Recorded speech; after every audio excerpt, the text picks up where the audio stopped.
진보운동이란 무엇인가 라는 주제로 강연을 하겠습니다. 좀 길어질 수도 있어요. 진보 연석 강좌를 준비를 했습니다. 한 10회 정도 걸쳐서 진행할 거고, 매주 하지는 않을 거고요. 한 격주 정도로 진행되지 않을까 싶은데, 우리가 진보운동의 이론을 좀 잘 알아야 되겠다. 운동이 발전하면 발전할수록 우리가 그냥 눈앞에 있는 거 그냥 닥치는 대로 저거 문제가 있네? 싸우자! 이렇게 하는 게 아니라 진짜 좀 잘 알고 작전을 잘 짜가지고 운동을 해야 되지 않겠나 이런 생각에서 준비를 해봤고요. 왜 우리가 진보 운동 이론을 좀 알아야 되느냐 이 얘기부터 좀 해보려고 합니다. 예전에 한 열사 투쟁 노제를 하는 걸 보면서 한 외국인이 물어봤대요. 어떤 아주 유명한 사람이 죽었나 보다. 저렇게 많은 수십만 명이 모여가지고 장례식을 치르는 거 보니까 무슨 운동 지도자였냐 아닐까? 아니다, 그냥 평범한 대학생이었다. 그래서 깜짝 놀랐대요. 와, 그냥 평범한 대학생이 죽음인데 저렇게 많은 사람들이 모이다니. 근데 장례식 끝나고 나서 깜짝 놀랐대요. 아니, 저렇게 수십만 명이 모였는데 저 그냥 청와대로 진격하면 그냥 이게 끝날 것 같은데 왜 안 하지? 더 이상하더라는 거예요. 근데 아마 이제 외국인은 사실 이제 한국 사회의 현실, 구조, 그리고 이 한국 사회의 진보 운동의 전략, 이런 것들에 대해서 이해가 없었겠죠. 그러니까, 그냥, 저렇게 많이 모이기에 밀어붙이면 될 것 같은데, 왜 안 했을까? 이런 생각을 했을 것 같아요. 근데 이 한국 사회 진보 운동은 특징들이 좀 있죠. 일단 매우 힘들고 어렵습니다. 그냥 독재 정권 하나, 독재 정권 뭐 전 세계 많은 나라들의 독재 정권이 있었잖아요. 지금도 있는 나라들도 있고 그런 나라들에서 독재 정권과 싸우는 건 물론 힘들죠. 근데 우리는 독재 정권 무너뜨린 경험들이 많이 있어요. 이승만 때도 무너뜨렸고 박정희도 무너뜨렸고, 근데 무너뜨리면 새로 생기고 무너뜨리면 새로 생기고 도대체 왜 이러는지 모르겠다. 정말 힘들고 이 탄압의 강도가 다른 데하고는 비교가 안 되죠. 노동자들, 노동운동 탄압도 마찬가지예요. 노동자들 착취하는 것도 다른 나라들에 비해서 훨씬 더 많이 착취를 한단 말이에요. 정말 힘들고 어려운 싸움이다라는 거고, 그 다음에 매우 복잡해요. 이게 저가가 딱 분명해가지고, 예를 들어서 사회주의 운동하는 사람들은 자본관 다 처단하면 돼. 간단하잖아요. 근데 이게 좀 복잡하단 말이에요. 이 한국 사회의 진보 운동은 저 사람은 우리 편인지 적인지 참 이 어려운 문제다. 그 다음에 매우 장기간에 걸쳐서 진행되는 투쟁이다.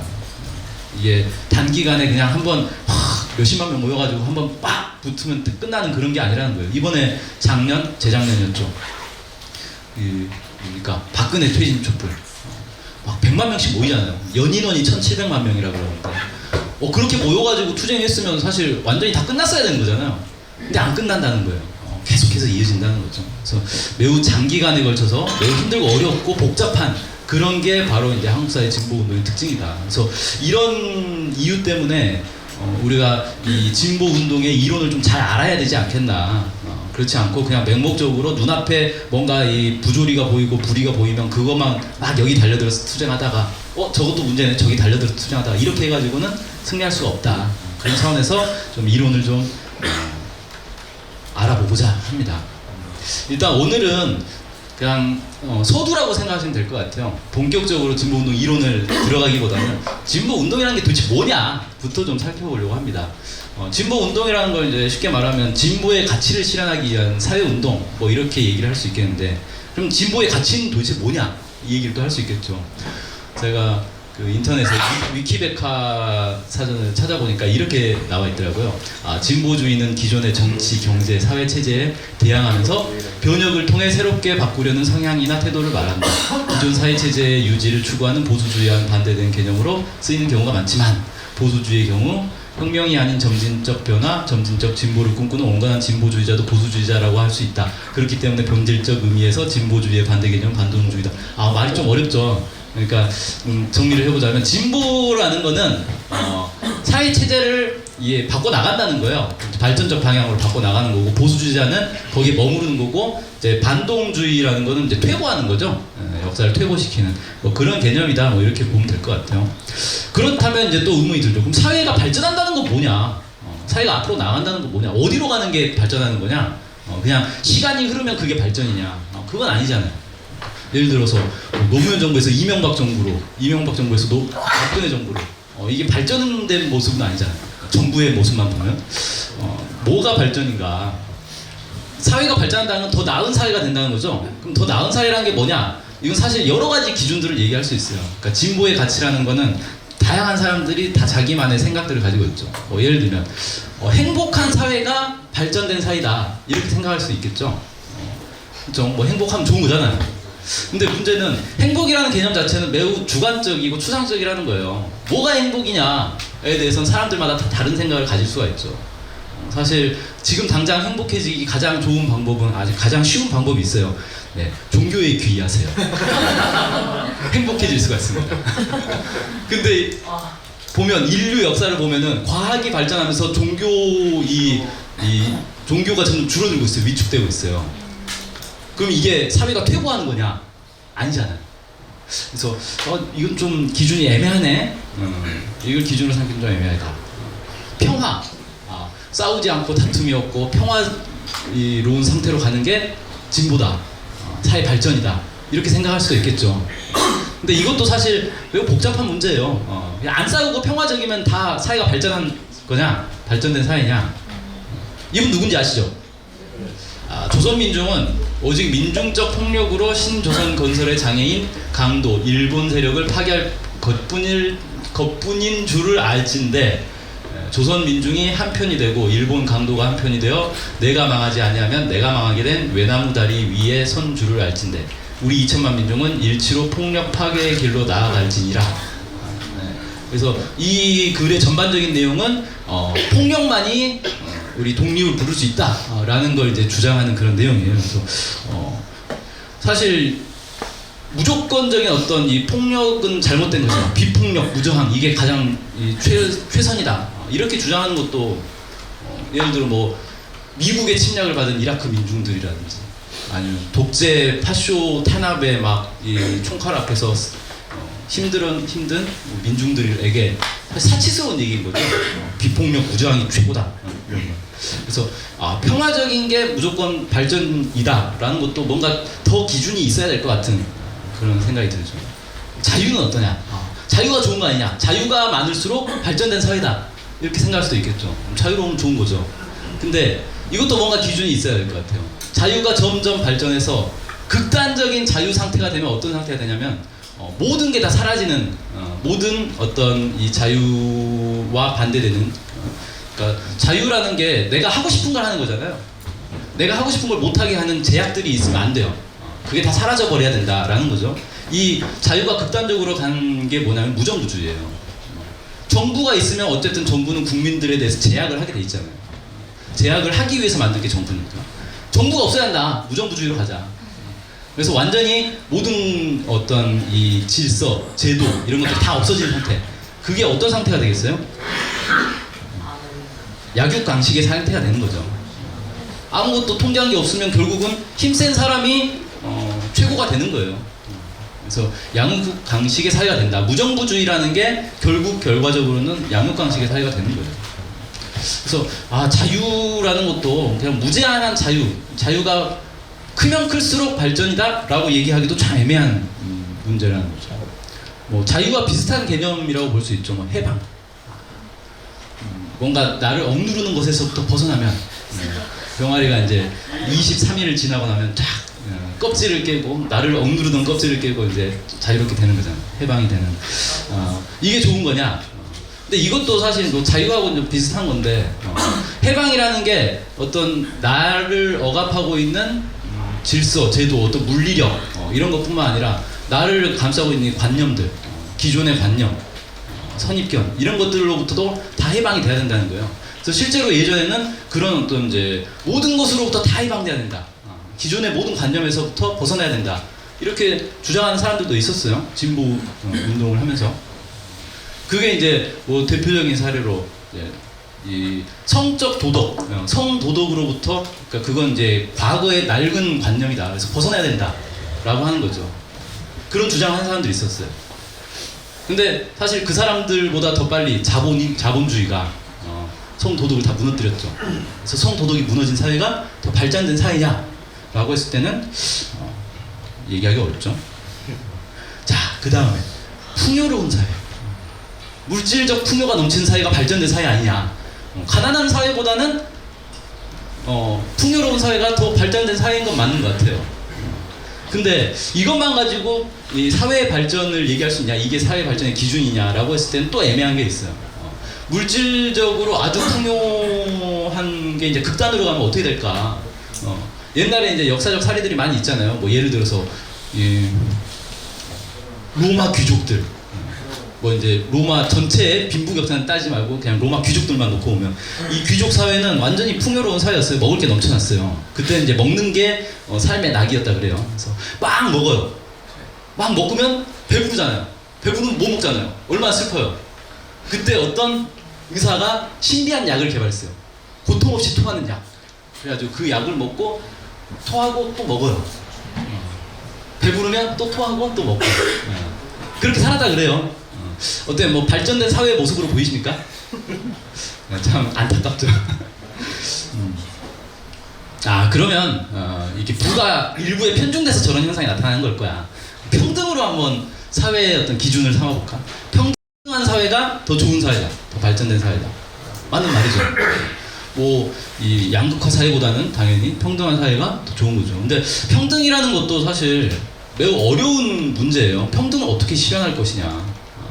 이게 어떤 철학이 있어야 됩니다. 평등을 실현하는 데서. 이거 인터넷상에 많이 돌아다녔던 사진이죠. 평등이라는 게 모든 사람에게 다 똑같이 한 박스씩 주자. 평등. 근데 이렇게 되니까 이게 과연 평등한 모습인가? 좀 의문이 되는 거예요. 그래서 이건 이제 뭐 공평으로 보통 해석하더라고요. 이 사람한테는 2개를 주고 이 사람한테는 주지 말자. 이게 더 평등해 보인단 말이에요.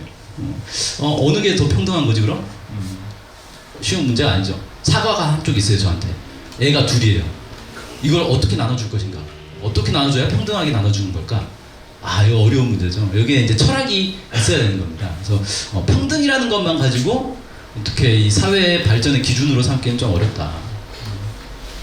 그럼 이건 어쩌냐? 민주주의. 민주주의 반대하는 사람은 없으니까. 그쵸?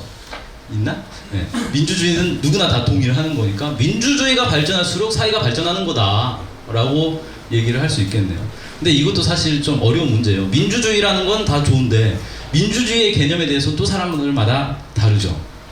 예를 들어서 사회주의자들은 이 자본주의의 민주주의를 부르주아 민주주의라고 불러요. 그래서 저건 이제 자본가들만이 실제 자유를 누리는 민주주의다 이렇게 얘기를 하죠. 그러면 이제 또 반대로 자본주의 진영에서는 사회주의에 대해서 저건 독재다라고 얘기를 하죠.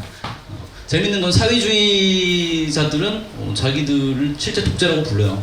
인민민주주의 독재, 뭐 인민민주 독재, 프롤레타리아 독재, 뭐 이런 식으로 부르죠. 민주주의와 독재가 함께 쓰여요. 어느 게 진짜 민주주의냐? 서로 자기들이 진짜 민주주의라고 얘기를 하고 있습니다. 민주주의라는 것도 사실 복잡한 문제예요. 그냥 민주주의라는 것만 들으면 되게 좋은 건데, 그래서 뭐 이제 그 기준이 뭐야 도대체? 사회 발전이라는 게 뭐냐? 그냥 이것저것 다 갖다 붙이면 다 좋은 거냐? 여기서 뭔가 하나의 이제 기준을 삼아야 될 것 같은데 이 기준을 삼기 위해서 역사를 한번 쭉 돌아보면 좋겠다라는 거예요. 인류 역사를 돌아보면서 어쨌든 역사는 쭉 발전을 해온 거잖아요. 역사가 발전한 이 전반을 놓고 어떤 공통점을 찾아내면 되지 않겠나, 이걸 이제 한번 보자는 거죠. 보통 이제 인류 역사를 이제 진보적인 쪽에서는 이런 식으로 많이 구분을 하죠. 처음에 이제 원시 사회가 있다가 최초에 이제 국가가 만들어진 게 노예제 사회부터 국가가 만들어지잖아요. 그래서 노예제 사회라는 건 노예 주인이 있고 노예가 있어요. 노예주가 노예들을 막 부리면서 이렇게 잘 먹고 잘 사는 그런 이제 사회가 되는 거죠. 그러다가 이제 중세 시대로 넘어오면서 이제 봉건제 사회가 되죠. 봉건제 사회는 노예가 아니라 자기 땅에서 농사짓는 소작농들이 있어요. 이 소작농들이 열심히 농사지어서 나한테 이 소작료를 내면 나는 이제 먹고 사는 거죠, 그걸로. 지주와 소작농이 중심이 된, 기본이 된 그런 이제 사회인 거죠. 그러다가 이제 봉건제 사회가 근대로 넘어오면서 자본주의 사회로 바뀌게 되죠. 자본주의 사회에서는 농업이 중심이 아니라 이제 공업이 중심이 되는 거예요. 그래서 이제 자본가와 노동자가 기본 사회를 구성하고 있는 그런 이제 사회가 되는 거고, 이게 자본주의 사회에서 일부 국가들은 이제 사회주의로 넘어갔죠. 그러다가 사회주의에서 다시 자본주의로 복귀한 나라들도 있어요. 어쨌든 사회주의 사회라는 게 이제 하나 더 있었는데 여기는 이제 무계급 사회다. 그래서 노동자 자본가 같은 이런 계급 차이가 없는 그런 사회로 넘어간 게 사회주의 사회다. 뭐 이렇게 얘기를 할 수 있겠는데 이런 식으로 이제 쭉 흐름이 있었는데 이 사회의 변화들, 이 인류 역사 전체를 놓고 볼 때 나타난 사회 변화들의 공통점이 뭐냐? 이걸 이제 마르크스주의는 이렇게 해석을 했죠. 생산력은 끊임없이 발전을 한다 이거예요. 생산력이 점점 발전을 하면 이 생산관계가 충돌을 하게 된다. 모순이 발생한다는 거예요. 생산관계라는 게 생산, 분배, 소비, 그리고 이걸 어떻게 다 하는가 이런 전반 시스템을 얘기를 하는 거죠. 이런 게 맞지 않게 된다. 생산력이 너무 발전하게 되면. 그러면 이제 이게 충돌을 일으키면서 결국은 새로운 사회제도가 나타나게 된다는 거죠. 그래서 봉건제에서 자본주의로, 노예제에서 봉건제로 뭐 이런 식으로 새로운 사회제도가 교체를 하게 된다. 이제 교체하는 이 방식은 대단히 이제 폭력적인 방식으로 혁명을 통해서 보통 이제 교체가 된다. 뭐 이렇게 이제 설명을 하고 있습니다. 근데 마르크스주의에서 이제 설명하는 이런 역사관에 대해서 반론들도 있었어요. 가장 이제 흔한 반론이 이거죠. 아니 생산력이 발전해서 거기서부터 모순이 발생해가지고 혁명이 일어난다면 생산력이 가장 발달했던 서유럽, 뭐 영국이라든지 이런 나라들에서 먼저 혁명이 일어났어야 되는데 왜 영국은 아직까지도 혁명이 안 일어났는데 그 한참 전에 러시아나 이런 나라들은 혁명이 일어났냐? 뭐 동아시아의 이런 낙후한 봉건국가들 이런 데서는 혁명이 오히려 일어나고 왜 유럽에 잘 사는 나라들은 혁명이 안 일어나냐? 라는 질문이 딱 나오는데 이게 좀 어려운 거죠. 반론이 딱 왔는데 그래서 이제 마르크스주의에서는 이걸 어떻게 해명을 했냐면 토대가 상부 구조를 규정하는 거다. 토대라는 건 이제 생산력, 생산관계 이런 것들 얘기하는 거고 상부 구조라는 건 이제 정치 구조를 얘기하는 거예요. 토대가 상부 구조를 규정하는데 반작용도 있다. 상부 구조가 토대에 대해서 영향을 미치는 것도 있다.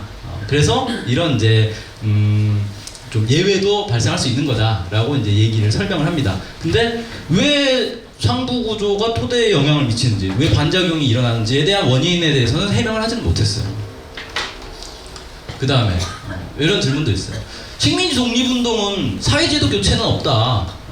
그러니까 예를 들어서 우리가 이제 일제강점기에서 딱 벗어나면은 그 사회제도는 그대로 있는 거예요. 그러니까 사실 일제강점기 시기는 자본주의 시기가 아니라 봉건 시기라고 봐야 되죠. 봉건 사회가 그대로 다시 봉건 사회로 가는 거예요.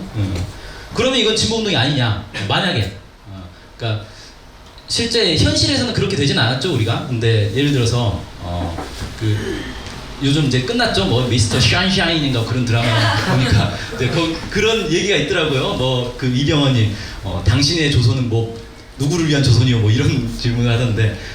그러니까 그때 당시에는 왕조를 다시 복귀시키려는 그런 사람들도 많이 있었잖아요. 일제가 우리 그 이조를 무너뜨렸으니까 다시 왕조를 부활시켜야 된다. 일제를 몰아내고. 그러면 일제가 쳐들어와서 강점됐다. 다시 일제를 몰아냈어. 그래서 다시 이 왕조를 세웠어. 이건 진보운동이 아니냐는 거예요. 왜? 사회제도 교체는 없었으니까. 진보운동이 아니냐.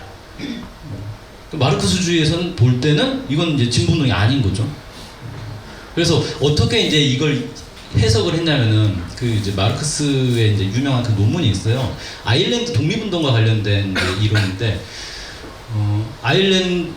영국이 이제 아일랜드를 식민 지배하고 있었잖아요. 그러다가 이제 독립운동을 통해서 남아일랜드는 이제 독립을 했고 북아일랜드는 지금도 뭐 영국 땅이죠. 네, 이 아일랜드 독립운동에 대해서 마르크스가 지지를 하면서 그 이유를 어떻게 밝혔냐면 영국 애들이 아일랜드 노동자들을 착취해가지고 그 이윤을 가져가서 영국의 노동자들에게 나눠주고 있다. 그래서 영국 노동자들은 봉기를 하지 않는다. 그러니까 아일랜드가 독립을 해야 영국 노동자들이 봉기를 하게 된다. 그러니까 아일랜드의 독립운동은 좋은 거다.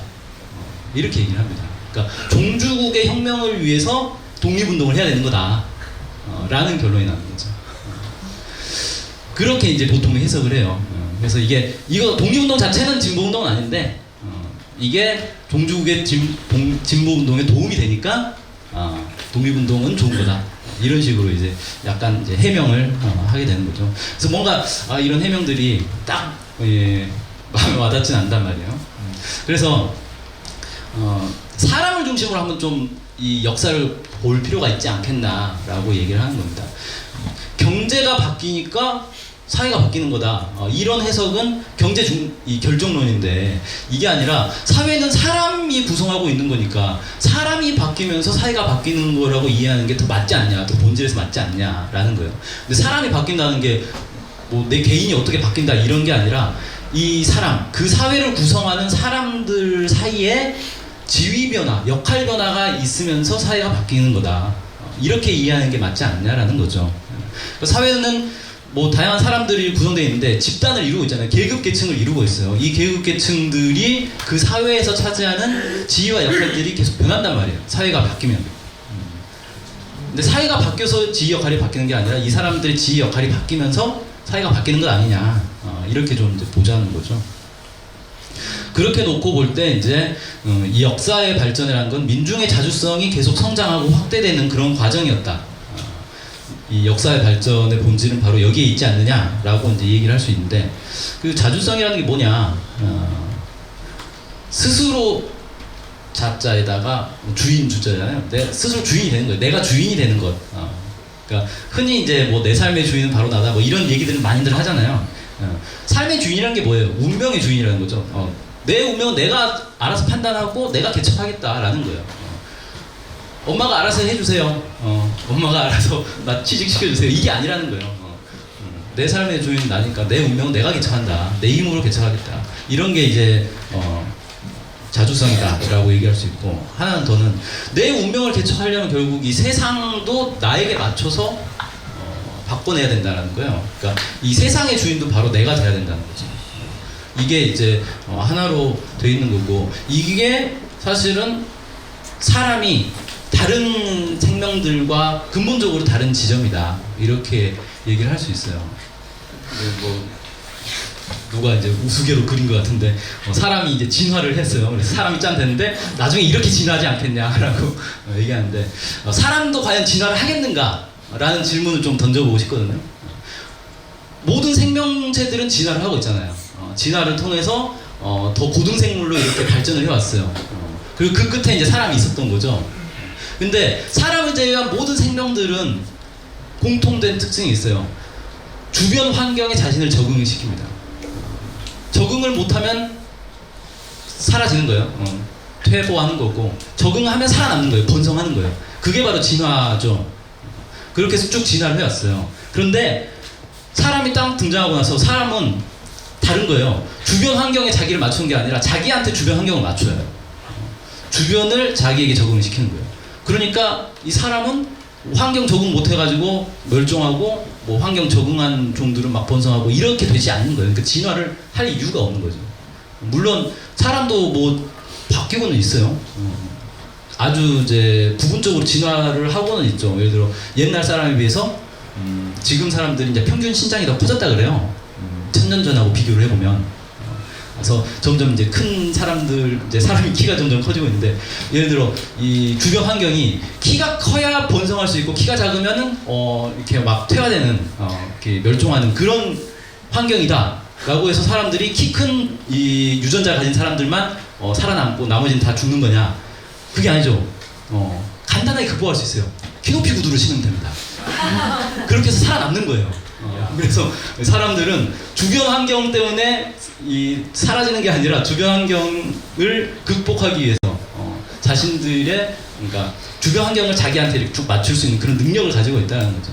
그렇게 되면서 이 사회에, 이 세상에 다른 생명체와는 전혀 다른 존재로서 존재할 수 있는 거고, 그 성질을 자주성이다, 이렇게 이제 얘기를 하고 있는 겁니다. 이게 무슨 사진인지 아시죠? 이건 저 정확한 사진이라고 봐요. 안중근 의사 맞습니다. 맞죠? 네. 안중근 의사 이제 이토 히로부미를 저격하는 사진이에요. 근데 이때 당시에 안중근 의사가 나는 이토 히로부미를 저격하고 살아남아야지라고 생각을 했을까요? 잘 피해가지고 안 잡히면 살 수 있을 거야라고 생각했을까요? 아니죠. 당연히 잡혀서 사형 당할 거라는 걸 알면서도 이토 히로부미를 저격했어요. 왜? 얘가 한국을 일본의 식민지로 만들려고 하니까. 나라를 빼앗기고 노예로 사느니 차라리 쟤를 죽이고 나도 죽겠다. 그러니까 나의 어떤 이 생물학적 생명보다 더 중요한 건 노예가 되지 않는 것이다라는 거예요. 그래서 이걸 이제 사람에게는 때로는 생명보다 더 중요한 게 바로 이 자주성이다. 그만큼 이제 사람의 어떤 근본적인 속성이 아닌가 이게. 그럼 이걸 기준으로 해서 이 사람이 구성하고 있는 이 사회를 보는 게 맞지 않느냐라는 거예요. 이제 일종의 이제 자주에 대한 얘기를 하면은 이게 뭐 자유랑 비슷한 거 아니야? 뭐 자발성하고도 비슷한 게 아닌가? 뭐 이런 식으로 이제 얘기들을 하는 사람들도 있죠. 자주성과 뭐 자유, 자발성은 어떻게 다른 거냐? 사실 이제 내가 주인이 되면 내가 이 자유를 누릴 수 있죠. 뭐 그런 것 같아요. 뭐 비슷한 것 같긴 한데 이걸 이제 그 동아대 그 이병찬 교수님이라고 철학과 이제 해겔 철학에 상당한 이제 권위가 있으신 분이죠. 이런 식으로 설명을 하시더라고요. 자유라는 거는 사람이 자유의지가 있다라고 하지만 사실은 그건 욕망에 의해서 지배되는 거다. 그래서 사람의 자유라는 건 결국 욕망을 실현하느냐 못하느냐의 문제다. 그래서 자유는 결과를 중요하게 생각한다는 거예요. 내 욕망이 실현됐냐 못됐냐. 근데 자주라는 거는 그 욕망을 실현하느냐 못하느냐의 문제가 아니라 그걸 하는 과정에서 내가 주인의 지위와 역할을 가지고 있었는가를 더 중요하게 생각한다는 거죠. 그래서 이 과정에 대해서도 중요하게 보는 거다. 이렇게 얘기를 하고요.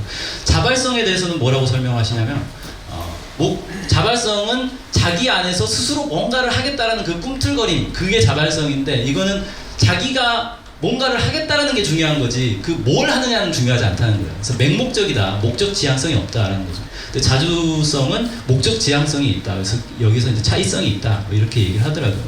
그 다음에 이제 자유나 자발성 같은 경우는 기본적으로는 개인에 달려 있는 거예요. 개인의 자유, 개인의 어떤 이 판단에 대한 자발성, 여기에 많이 맡겨져 있죠. 근데 자주성이라는 건 사회가 이 억압되어 있는데 나 혼자 그냥 개인의 자주성이 나타날 수가 없어요. 자주성은 자연스럽게 공동체주의로 갈 수밖에 없다. 이렇게 이제 설명을 합니다. 그래서 나의 자주성, 그리고 너도 당연히 너의 자주성도 존중해야 되고 우리 공동의 어떤 공동체의 자주성이 실현돼야 나의 자주성도 실현될 수 있는 거다. 이게 당연한 수순으로 간다는 거죠. 그래서 이런 좀 차이점이 있는 것 같은데 이런 부분도 있어요. 이게 이제 우리나라 민법입니다. 제가 갑자기 민법을 했거든요. 민법 제 245조에 보면 참 특이한 조항이 있어요. 점유로 인한 부동산 소유권의 취득기간 20년간 소유의 의사로 평온 공연하게 부동산을 점유하는 자는 등기함으로써 그 소유권을 취득한다. 우리나라 법은 일반인들을 잘 알 수 없게 하려고 일부러 말을 어렵게 꼬아서 쓰죠. 그래서 이 법조인들이 돈을 벌려면 어떻게 해야 돼요? 일반인들이 법을 잘 알면 안 돼요. 그래서 말을 되게 어렵게 했는데 이게 뭔 소리냐면 제가 근데 땅이 있어요. 제 땅이 있어요. 근데 제가 땅이 있는지 몰랐어. 뭐 별 관심이 없었어요. 그래갖고 땅에 대한 관리를 전혀 안 했어요. 20년 동안 방치를 해놨어요. 근데 오늘 딱 가보니까 그 땅에 누군가 살고 있는 거예요. 이 사람이 몰래 숨어 산 것도 아니고 대놓고 나 여기 살 거야 라고 막 깃발 휘날리면서 거기서 살았더라고요. 20년 동안 살고 그 사람이 그 땅에 등기를 해서 자기게 돼버렸어요. 내가 분명히 땅 문서가 있는데 근데 그럼 재판을 하면 누가 이기냐? 이 사람이 이겨요. 20년 동안 나는 주인으로서 권리를 행사하지 않았기 때문에 주인 자격이 박탈된 거예요. 저 사람은 원래 주인이 아니었지만 20년 동안 버티고 살아왔기 때문에 주인이 된 거예요. 이 우리나라 민법에 이제 이렇게 돼 있어요. 그래서 여러분도 주변에 어디 노는 땅 있으면 잘 보시고 20년만 버텨보자. 컨테이너 박스 하나 딱 갖다 놓고 실제로 이런 일들이 많이 일어납니다. 근데 이게 이제 뭘 얘기하는 거냐면 주인이라는 게 내가 땅 문서만 있으면 주인이 되는 게 아니라는 거예요. 주인이라는 건 자기의 역할을 다해야, 주인으로서의 역할을 다해야 그게 주인이라는 거죠. 그러니까 내가 주인의 지위가 있어. 그럼 그게 끝이 아니라 주인의 역할을 해야 그게 주인이 되는 거다. 주인으로서의 권리를 행사하고 자기 의무를 이행해야 주인이 되는 거죠. 그래서 자주성이라는 거는 주인으로서의 어떤 나의 자격만 얘기하는 게 아니라 내가 주인으로서 해야 될 역할까지도 얘기를 하는 게 자주성이 아닌가, 이렇게 얘기할 수 있겠습니다. 자, 그럼 이제 사회로 좀 넘어가세요. 인류 역사로 다시 이제 돌아가서 어떤 나라에서 그 나라의 주인이 되기 위해서는 뭐가 필요하냐 이거예요. 우리는 이제 아까 이제 초반에 뭐 민중의 자주성이 역사에 뭐 인류 역사다 뭐 이렇게 얘기를 했는데 민중이 자주성을 가지려면 뭐가 필요하냐? 두 가지가 필요하다라고 보통 얘기를 합니다. 하나는 정치 권력, 정권을 가지고 있어야 돼요.